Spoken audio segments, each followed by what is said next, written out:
राम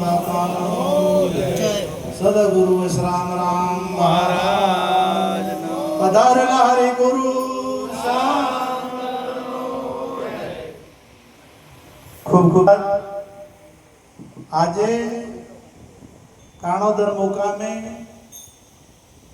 પરમ પૂજ્ય સંત શ્રી વિશ્રામ બાપુના આશ્રમમાં સુંદર જ્ઞાન યજ્ઞનું આયોજન થયું અને દર પાંચમે થાય છે. ખૂબ ખૂબ એમને ધન્યવાદ આપું છું.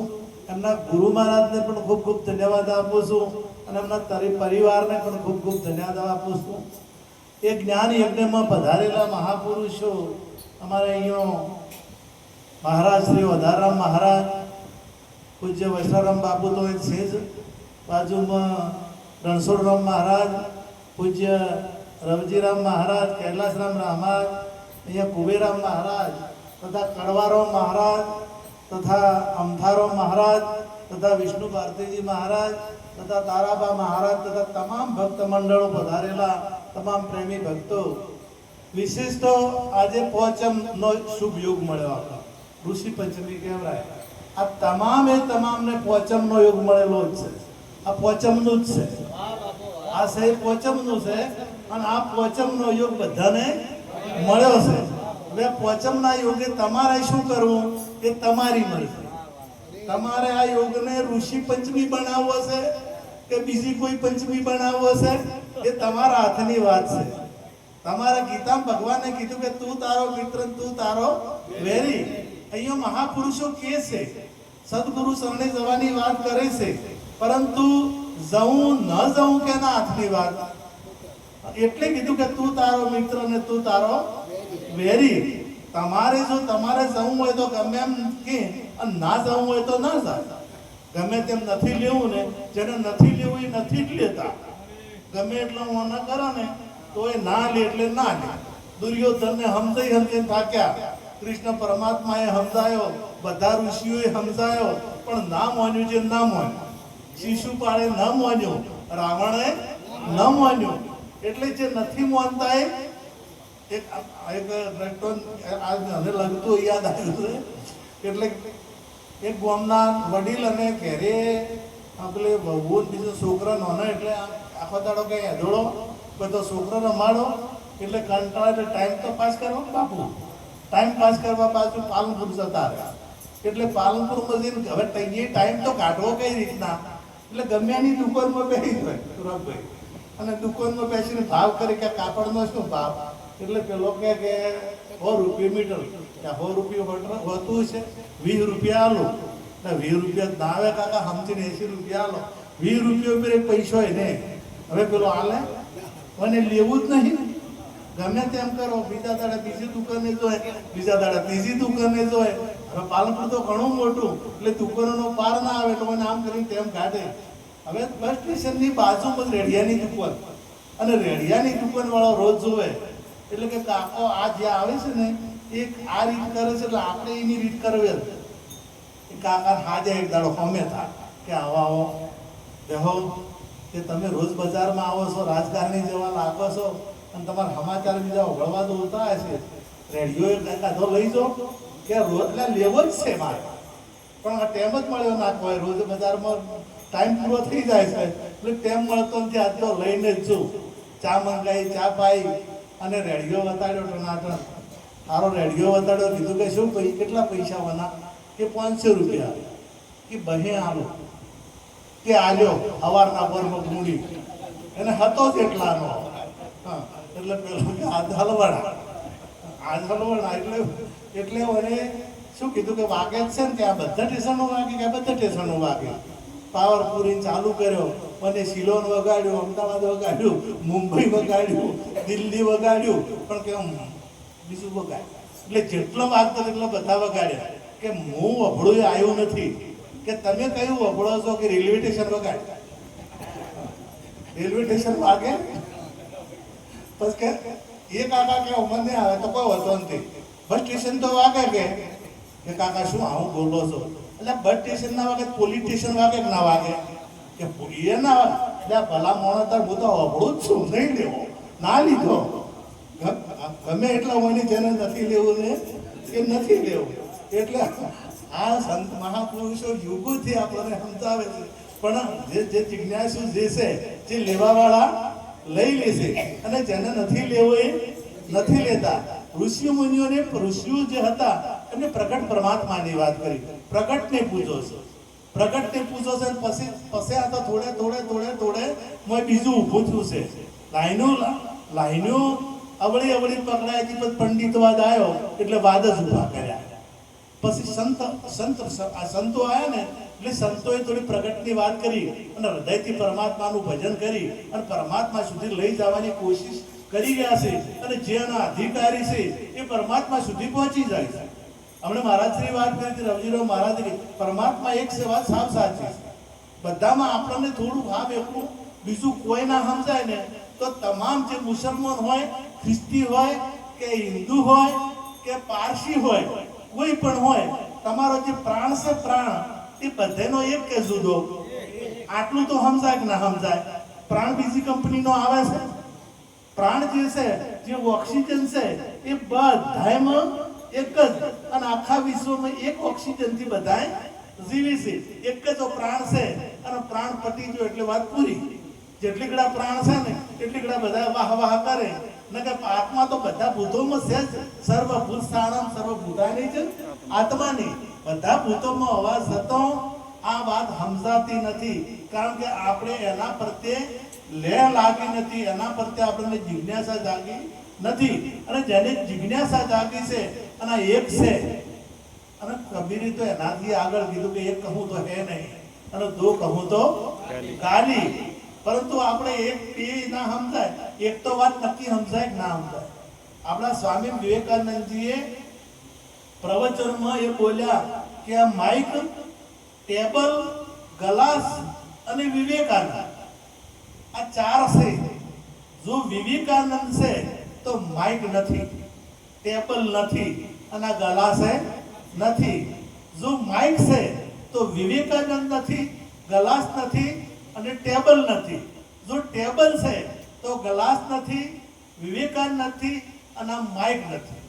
જે છે એ એક છે.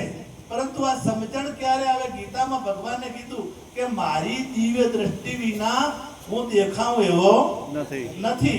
કે દિવ્ય દ્રષ્ટિ મળી જાય. દિવ્ય દ્રષ્ટિ ક્યારે મળે? કે આપણે જો પેલા નંબર આયા હોય કે મોતી આયા હોય, તો એ ઉતરાવા સિવાય મોતીઓ જાય? બે દેખાતા હોય ને, જેટલી વાર બે દેખો એટલી વાર મોતીઓ, અને બે મોતીઓ ઉતરી જાય એટલે એક. એમ આ જે પડોળા આપણને લાગુ પડેલા છે એ સદગુરુ મહારાજના શરણે જઈ અને તમામે તમામ છે મૂકવું પડે. શરણાગતિની વાત હમણાં આવી હતી, તો શરણાગતિ સિવાય વાત સમજાય એવી તન, મન અને ધન, આ ત્રણ અર્પણ કરવા પડે. આપણે ભજનમાં, પૂજનમાં ગઈએ કે તન, મન, ધન સદગુરુને સેવતા મારા સંતોમાં ના હોય ભિન્ન ભાવ. એટલે ભિન્ન એટલે અલગતાવાદ, બે પણ એ ભિન્ન જુદો દેખાય નહીં, સર્વેમાં એક દેખાય એવું તન સદગુરુ. અને સદગુરુ મહારાજના શરણે એટલી ઓખો નહીં. દિવ્ય દ્રષ્ટિ તો આપે જ છે, પણ તમારા કોણ પણ દિવ્ય થઈ જાય, તમારું મોઢું પણ દિવ્ય થઈ જાય, તમારા હાથ પણ દિવ્ય થઈ જાય, તમારા પગ પણ દિવ્ય થઈ જાય. આપણે બધાને દ્રષ્ટાંતની ખબર છે કે રોહિદાસ થઈ ગયા ને રોહિદાસી કુંડમાંથી ટકો આલ્યો. પેલા સંતો જતા હતા ને ગંગાજી દર્શન કરવા, તો કુંડમાંથી કાઢીને ટકો આલ્યો. જો મને કુંડ કેવું હોય તો કુંડે છે, ગંદકી આમાં ભરેલી છે અને હારું પણ ભરેલું છે. હવે જો કદાચ એને ખોલો તો ગંદકી જ છે કે, તો એમાંથી જ આ ટકો આલ્યો. અને કે હોનાનો ગંગા હાથ લોબો કરે તો તમે આપજો, ને કે આપતા હાથ જો ગંગા લોબો કરે તો આપશું. હવે હાથ લોબો તો કેવો કર્યો? સોનાનો કર્યો. સોનાનો હાથ લોબો કર્યો ને, પછી સોનાનો હાથ લોબો કર્યો અને આ ટકો આપ્યો છે. હવે આ જે ગંગા છે, આ રીએ ગંગા, અને આ ગંગામાંથી જે મહાપુરુષ જીવન મુક્ત છે એના હાથે સોનાના છે, એને મોઢું સોનાનું છે. કારણ કે જે બોલે છે પરમાત્મા ના નામ સિવાય બીજું કોઈ બોલતા નથી. અને એ જે વભળે છે એ પરમાત્માના નામ સિવાય બીજું કોઈ વભળતા નથી. અને એ જે જોવે છે એ પરમાત્માના સ્વરૂપ સિવાય બીજું કોઈ જોતા નથી. એમને પરમાત્માનું સ્વરૂપ જ દેખાય છે, બીજું કોઈ દેખાતું. નામદેવને પુત્રો ભગવાન દેખાતો હતો, પુત્રો પરમાત્મા દેખાતો હતો. અને આપણને બીજા સંપ્રદાય વાળો નહીં દેખાતો. કદાચ બીજા સંપ્રદાય વાળો આવી જાય તો કે આ તો પેલા છે, તો ભલે એને તો ગમે તે હોય, પણ આપણે રામતીર્થ, પેલા રામતીર્થ નદી કિનારે બેઠા હતા ને, વેચું કરતો હતો, કાઢતા હતા બહાર કાઢતા હતા. એટલે વેચું ડંખ મારે એટલે હાથમાંથી પાછો નદીમાં પડે. વળી પાછો કાઢ્યો, વળી ડંખ માર્યો, મેં કહી તો ત્રીજી વખત પડ્યો, તો ત્રીજી વખત એમને બહાર કાઢ્યો. એટલે પાછળ આપણા જેવો કોઈ ઉભો હતો કે મૂર્ખો નહીં, પેલો કઈ કરે છે, ડંખ મારે છે, તો એને બચાવવાની કોશિશ કરે છે. એમ વભળ્યું રામતીર્થ, તે વભળ્યું કે એનો સ્વભાવ જ કડવાનો છે, એનો સ્વભાવ કડવાનો છે અને મારો સ્વભાવ બચાવવાનો છે. તો સંતનો સ્વભાવ એ છે, સંતને જેને દ્રષ્ટિ મળી છે એને કોઈ ખ્રિસ્તી ના દેખાય, એને મુસલમાન ના દેખાય, એને હિન્દુએ ના દેખાય, એને પારસીએ ના દેખાય, એને કોઈ સંપ્રદાય વાળો દેખાય નહીં, એને કોઈ કલર દેખાય નહીં. એને બધે એક જ સ્વરૂપ, જે વિરાટ સ્વરૂપનું દર્શન, પરમાત્માના જે સ્વરૂપ, મૂળ સ્વરૂપનું દર્શન કરાય એના સિવાય બીજું કોઈ દેખાતું નથી. અને એ દિવ્ય દ્રષ્ટિ જ્યારે પરિપૂર્ણ સમર્પણ ભાવ આવે તો જ દેખાશે, એ સિવાય દેખાતું. ઘણા કેસ કે ડાયા ભોળા ગુરુ કરી ગયું, ના ચાલે. ડાયા ભોળા કરવાથી મેળ આવે નહીં. મારે ઓર્ગન વગાડતા શીખવું છે તો મહેન પાસે જાય શીખી શકીશ. આ હીરો ભાઈ હું તો સારા માણસ છે, સારા પુરુષ છે, બહુ ભાવિક છે, સેવા ભાવી છે, પણ મારું ઓર્ગન શીખવું છે તો આ શીખવાડશે. હા, મારે એના માટે પેલા અનીશભાઈ પાસે જવું પડશે. અને કદાચ અનીશભાઈ ગમે તેવા હોય તો એ ગમે તેવા, કદાચ એ તો સારા છે, પણ કદાચ દારૂ પીતા હોય, આ વાત છે, તો મારે શીખવું છે તો મારે એની શરણાગતિ સ્વીકારવી પડશે કે નહીં સ્વીકારવી પડશે. મારે જે જ્ઞાન લેવું છે એ જ્ઞાન લેવા માટે જેવા જે જ્ઞાની છે, આપણે અંગ્રેજી શીખવું છે તો અંગ્રેજીનો જાણકાર હોય એના પાસે આપણે જવું પડે. પછી કપડામાં પહેરેલો હોય ને, ટાઈ પહેરેલી હોય, સૂટ પહેરેલું હોય, બૂટ પહેરેલો હોય અને હેટ પહેરેલી હોય, અને પછી આપણે કે આ તો સૂટ બૂટ વાળો છે એટલે મને આવડતું હોય, પણ કપડાથી નક્કી થાય નહીં. કપડા પહેરેલો હોય અંગ્રેજી આવડે છે એવું શું નક્કી? આ તો ફસાઈ જવાય કોક દાડો, ના ફસાવરાય. એટલે કપડાને પણ એને આવડે છે કે નહીં આવડતું, એટલે કોઈ દાડો કપડા જોઈને ફસાવાની. હા, પહેલાના સમયમાં આ એક ગોમ હતું, ગોમના બે કોક વડીલો, એને અમદાવાદ કે ચોક જવું હતું, એટલે કે આપણે કઈ જગ્યાએ આવશે તો સાધન મળતા, એટલે કે ભાઈ તો ગાડી આવે છે, હેડતું ના જવું પડે, અંદર રેલવે પાલનપુર આવે છે એટલે તમે જાજો. પણ કે ભાઈ ભાઈ કઈ કેવી આવે કે કાળી હોય અને ધુમાડો કાઢતી આવે, કાળી હોય, પણ કે તમે ટિકિટ લઈને જાજો. એટલે પૂછતા સ્ટેશને જા અને સ્ટેશને જઈ અને ટિકિટ લઈ અને તે ઊભા હતા અને ઊંચો ખમતો ટીસી, કાળું પેન્ટ પહેરેલું, કાળો કોટ પહેરેલો અને કાળી ઓખી ચૂંગી, અને આ પીતો આવે અને ધુમાડો નીકળે ના નીકળે. પેલી ગાડી આવી, બીજા ઘણા ઉભા હતા એટલે જલ્દી કરીને બીજા બેસી જાય. પેલા નજીક આવ્યા ને એક કૂદકું મારીને ગભે ચડી ગયો અને એક કેડે બાદ કાઢી. લગા ઉતરો કે ટિકિટ લીધી છે, એમનામ ને ઉતરા.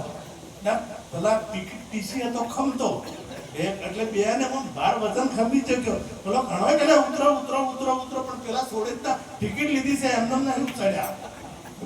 અમે ઉતર્યો આમ કરતા પખાડો છો, પોલીસ આવી, પોલીસે પકડ્યા, પેલા બે દંડા મારીને ફસોડ્યા અને પેલા પૂરી દીધા. પૂર્યા તો હોય ને અંદર જો રેલવે સ્ટેશનમાં એના લોકઅપ હોય છે એટલે એ પૂરી દીધા. અને થોડી વાર થઈ અને ધમધમાટ સાથે આછી ગાડી આવી. હવે ગાડી આવી એટલે આ શું છે, આ ભય પૂરેલા. બીજાને પૂછે કે આ શું છે, કે ગાડી છે હારી. અમે વળી જાતી કાળી થતી, એમ કાળી જોઈને ઘણા સડી ગયા. ઘણા સડી થઈ ગયા, હવે સડી ગયા છે એટલે હું એનું ઠેકોણું પડશે. એને જે જોઈ પોકવાનું છે એટલા સુધી પોકાય નહીં પોકાય. કારણ કે ગાડી તેમાં જે ગાડી બેહવાનું હતું એ ગાડીમાં તમે લાઈનો લાગી દીધો રમાપીરી જોઈ અને ધક્કમ ધક્કા થઈ રહ્યા, કેટલા ધક્કમ થઈ રહ્યા. આ ગાડી તો બેઠા છે પણ જે બેહવાનું છે આ બધા ગોતવા શું જોઈએ? રમાપીરને ગોતવા ગમતો અને તો રમાપીરી મળશે. આવા મૂકવું એ કદાચ વિડીયો થાય અને ઓપરેશન કરે કેમ એમ લાગશે કે અરે ભગવાનને માનતા જ નથી. અમે પરમાત્માને માનો છે એટલે તમે માનતા નથી. તમે જેટલા માનો છો એટલા તમે સ્વીકાર કરતા નથી. રોમાપીરી 24 પરિયાણમ લખ્યું છે, કોઈ દાડો એમના નજર કરતા નથી. રોમાપીરી 24 પરિયાણમાં એના પરિયાણમાં લખ્યું છે કે પ્રથમ પદ ગુરુ સેવા, પ્રથમ પદ ગુરુ સેવા, પછી માતા પિતાની સેવા કીધી છે. અને ગુરુ પદ સિવાય કોઈ દાડો આ ગુરુની સેવા વગર કદી આ જ્ઞાન થશે નહીં. અને એમને કીધું કે ગત ગંગામાં જઈ અને એક ચીતે વખાણો, બીજી કોઈ વાત મનમાં આવવી જોઈએ નહીં. પણ ઘણા શ્રોતા જેવા હોય ખબર છે, પાડા જેવા, પાડા જેવા હોય. એટલે ગમે એવું ટનાટન સત્સંગ ચાલતું હોય અને પાડો ચોખ્ખો ધરો પડેલો હોય, અમારે મોઢું જોવા તો દેખાતું હોય પણ ભય પડે બધું પાણી ડોળી ગયો. હવે એમ સત્સંગ ચાલતો હોય, ગુરુને શિષ્યનો સંવાદ ચાલતો હોય અને એક એવો આવે કે એવો પ્રશ્ન કરે આખું ડોળી ગયો. શ્રોતા એવા ઘણા મચ્છર જેવા હોય, આપણી માખીઓ આવે ને એ તમારે જુઓ ને એટલે કોનમાં જ ગુણ કરે. એટલે ઘણા હોય સત્સંગ ચાલતો હોય ને બરાબરથી એટલે કોનમાં ઇન્કો કે એ વગળે ના અને બીજાને વગળવાના છે. આવાય ઘણા હોય. ઘણા બધી ઘોડા જેવા હોય, જેટલી બધા ઉપર બેહા નાશવાદ એટલી સીધો સીધો જો દોડાવો હોય એ દોડે, જો દોડાવો ને એ દોડે અને ઉતરી જાય એટલે જો ફાવે એ જાય. એમ હોય જેટલા ગુરુ મહારાજ પાસે રહે ને એટલી હમ વરે અને ગુરુ મહારાજ પાસે ખાશો એટલે તમારે જેમ ફાવે એમ. હવા અલગ લગડા માટી જેવા પેલું રાહત વહે ને એટલે એવી ગળી જબરદસ્ત થઈ જાય. અને ચીકણી હોય ગળી દીધે બાપુ જબરદસ્ત ગળી જાય અને પછી હાથ રહી જાય, 4-5 દાડા અઠવાડિયું થાય પછી હાથ તો એવી ને એવી પગ મેલા તો ખૂબ એના એમ ઘણા બેહે કેટલી ગળા એવા ગળી હોય કે ભાઈ આપણે તો ભજન સિવાય બીજું કોઈ કરાય નહીં. આના સિવાય બીજી કોઈ માર્ગ જ નથી. અને થોડાક શેટા ખાઈશા એટલે પાછા હતા એના કીધે રાખે. આપણે કે આ બધું કોઈ આ લેવાનું હોય નહીં. પણ હંસ જેવો જે હોય, શ્રોતા જેવો હોવો જોઈએ, હંસ જેવો હોય એ વાણીના કદાચ ગમે તે પ્રકારની વાણી ચાલતી હોય તો એ વાણીનો વિવેક કરે કે આ વાણી કઈ ભૂમિકાએ બોલણી છે, આ ભાઈ માયામુખી છે, આ મનમુખી છે કે આ ગુરુમુખી છે, આ કયા પ્રકારે બોલી છે એને હંસ કીધો છે. પેલો હંસ તો પાણીનું દૂધ ભેળું કરે નોખું કરે છે કે ખબર નહીં, આપણે જોયું નથી, પણ આ હંસની ખબર છે. અને આ જે હંસ એને કહેવાય કે જે પહેલા અમે જન્મ્યા પછી મોરી ભાઈ, રામ ધૂમ મેં પિતા જન્મ્યા અને પછી બડો ભાઈ. બડો ભાઈ એટલે વિવેકને મોટો ભાઈ કીધો છે. કેમ કે વિવેક હોય ને તો તમારે પ્રસંગ હોય ને સારો પ્રસંગ તો નાનો ભાઈ હોય તો એ વિવેકી હોય એને વહીવટ ઊંપે કે પેલાનું ઊંપે, જ્યાં કોઈ ના આવડતું એનું ઊંપે, વિવેકી નું ઊંપે. એટલે વિવેકી મોટો ભાઈ છે. વિવેક જે હોય, હું આ વૈષ્ણવ બાપુને ભજન રાખવા દઉં તો હું કોમકાજ ક્યાં ઊંપે 70 વર્ષના હોય, 50 વર્ષના હોય, પણ કદાચ 20 વર્ષનો છોકરો હોય પણ એને વિવેકની ખબર પડતી હોય તો એને વિવેકની કોમ ઊંપે ના ઊંપે, એને કોમ ઊંપે. એટલે વિવેક પહેલા અમે જન્મીએ ત્યારે પોતાનો જન્મ થાય ને, પોતાનો જન્મ અમારો પોતાનો જન્મ થાય પણ તો જન્મે એવો નથી, મારે એવો નથી. ન જાય તે ન મ્રિય તે ન ભૂતવા ભૂય અજો નિત્ય શાશ્વત પુરાણો ને અન્ય માને શરીરે.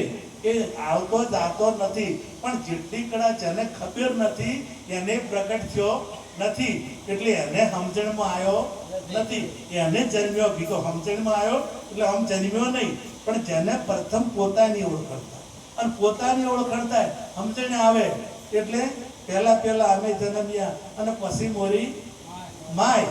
પછી ભક્તિ શું છે એ ખબર પડે. ભક્તિનો ભાવ જ પછી સમજાય, એ સિવાય ભક્તિનો ભાવ સમજાતો નથી. ભક્તિનો અર્થ જ શું છે એ જ આપણે ભલે કહેતા પણ ભક્તિનો અર્થ શું એ ખબર પડતી નથી. ધામધૂમ મેં પિતા જન્મ્યા અને પછી ધામધૂમ મેં પિતા જન્મ્યા અને પછી બળો વિવેક પછી આવે. આ બધું જ્ઞાન થાય. ધામધૂમ મેં પિતા જન્મ્યા એટલે સદગુરુ મહારાજને તન મન ધન અર્પણ કર્યા પછી ગુરુની ઓળખાણ તારે થાય કે સદગુરુ શું છે. સદગુરુ અને પરમાત્મા એક છે કે જુદા છે. ગુરુની એટલી કદાચ ચોબડાના હતા, એટલી વાર એ ચોબડા વાળા હતા, પણ જ્યારે ખબર પડે ત્યારે શેઠ સકાળે છે ત્યારે ઉપાડી લઈ જાય ને પેલા સાધુને જમાડવા માટે, તારે કેવા હતા રક્તપિત્ત વાળા, એમને રક્તપિત્ત વાળા હતા.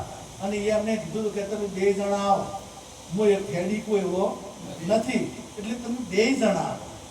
2 જણા જે હશે એટલે 2 જણા પછી જ્યારે કહેજો અમારા રક્તપિત્ત છે એવું છે, હા જો અમારા રક્તપિત્ત વાળા અંતરા શેનું છે અંતર તમે જ્યારે લાવો છો તારે એવા જ લાવો છો કે લાવો તારે રક્તપિત્ત વાળા તેડી લાવવા પડે. ગુરુ તેડ્યા વગર કદી આવે ના. અને પછી કે હમ હેડો ને મન દુઃખ થાય. તમે 2 જણા આયા તો છો પણ હમ હેડો મારા, હવે હમ હેડો તો દુઃખ હમ એટલે સીધા હેડો. અને કદાચ 2 જણા આયા હોય અને પછી ગુરુ સરને આયા પછી હમ ના રહે તો હે પછી ગુરુ દુઃખ થાય કે ના થાય? થાય ગુરુ કે હવે હમ હેડો. હવે અહીંયા પછી જ્યારે આ જટન લોબુ છે એ લોબી વાત નહીં કરું, ટૂંકમાં એનો સાહસ એ જ કહું કે છેલ્લે જ્યારે આ જ્યારે ચેલૈયાને હજવન કરવામાં આવે છે, બધું હજવન થાય એટલે ગુરુ શું થઈ જાય પછી પેલા ઋષિ હોય છે, જે સંત હોય છે એ રક્તપિત્ત વાળા હોય છે, એ રક્તપિત્ત વાળા રહેશે કે બીજા કોઈ થઈ જાય છે? ત્યારે ચેલૈયો હજીવન થાય, ચેલૈયોને માથું કાપી નાખેલું હોય છે. અને પછી પેલું કે જે હવે કોઈ તમારે છે કોઈ બચ્ચું છે એના અમે તો મારા એક જ છોકરો હતો એ અમે મારી નાખ્યો છે, હવે તો કોઈ નથી. પણ રહી રહીને યાદ આવે શંકાવતી કે ના મારે 6 મહિનાનું આઈફોન છે, એમ રહી રહીને છૂટતાની યાદ આવે કે ના પેલું તો આલ્યું તો બધું પણ એ તો છે. એ જો આ વાત સમજાય છે ને, એ તો છે એટલે એ છે. હવે એ જ્યારે પ્રકટ થાય એટલે ચેલૈયો હાજો થઈ, અને ચેલૈયો હાજા પછી ગુરુ શાનું રૂપ લેશે? જે ઋષિ હોય ભગવાન થઈ જાય ને એ ભગવાન થઈ જાય, એ રક્તપિત્ત વાળા રહેતા નથી, એ પરમાત્મા સ્વરૂપ થઈ જાય. એમ જ્યારે જ્ઞાનનું પ્રાગટ્ય થાય એટલે જે રક્તપિત્ત મટી જાય. આ રક્તપિત્ત વાળું હતું એ મટી જાય, અને રક્તપિત્ત વાળું મટી જાય એટલે પરમાત્માનું પ્રાગટ્ય થઈ જાય. પેલું લઈ ગયા લાયા તેડીને લાયા ત્યારે રક્તપિત્ત વાળું હતું, પણ પછી જ્યારે જ્ઞાન પ્રગટ થયું, જ્યારે સમર્પિત ભાવ આવ્યો, બધું સમર્પણ કરી દીધું. ચેલૈયો એટલે ચેલો, ચેલૈયો એટલે ભાગો તો મારી ભૂમિકા લાજે, ભૂમિ ન ચાલે ભાર મારે મેરામણ માજા ના મૂકે, ચેલૈયો સત ના ચૂકે. પછી વર્ષ રસ્તામાં જાતો તો ને જ્યારે તારું માથું કાપવાનું છે ન જતો એટલે પેલો શું કહે છે કે ભાગું તો મારી ભૂમિકા લાજે અને ભૂમિ ન ચીલે ભાર મેરામણ માજા ના મૂકે. ચેલૈયો અંદર હાચો ચેલૈયો હોય સત ના મૂકે. ગમે તેમ પાછા વળે, પ્રતિજ્ઞા લીધી હોય અને જવાનું થાય એટલે કઈ અહીંયા ના થતો, આ મળી જાય બસમાં કે તો ઓમ છે તેમ છે. પણ જે હાચો હોય ને એ પાછો મળે એ ગમે તે થાય કે આ મેરામણ જે જો મેરામણ માઝા મૂકે તો હું માઝા મારું વચન તોડું. અને જે પ્રકારનો હોય એ સદગુરુ મહારાજના પાસે રહી જાય ને ગમે એટલા વચ્ચે વિઘ્નો આવે, ગમે એટલા પાછા વાળવા મળે એટલે એ તો આ જાતિના સિંહ ના જવરાય, આ તો ફલવાની જાતિના છે ના જવરાય, આ તો એને કોઈ જ્ઞાન નથી એ ના જવરાય, અને આ તો નિરોધ્યા છે એરાય તો માનતા નથી, દેવોને નહીં માનતા, કે માતાને નહીં માનતા, એ ના જવરાય. આવું ગમે તે કે પણ એ ના માને ને એ તો કે મેં જે પકડ્યું એ સાચું, અને એને આ જ્ઞાન થાય, બીજાના જ્ઞાન થાય નહીં. એટલે એને આ દિવ્ય દ્રષ્ટિ મળે, અને દિવ્ય દ્રષ્ટિ મળે એટલે બધું જ દિવ્ય. એના માટે પછી બીજું જે ભૌતિક હતું, જે ચોબડાની દ્રષ્ટિ આપણે કહેતા હતા, ગીતામાં કીધું કે મારી દિવ્ય દ્રષ્ટિ વિના હું નહીં દેખાવું, એ દ્રષ્ટિ ચોબડાનું ચોબડું જ જાતું. ચોપડું જ જાતું રહે. આ દેહ જ કે તમામે તમામ એ દિવ્ય દિવ્ય ને દિવ. હવે આ ચારે આ દશા આવે એટલે 2 લીટી કહું, વધારે નહીં આવે. પગાર જો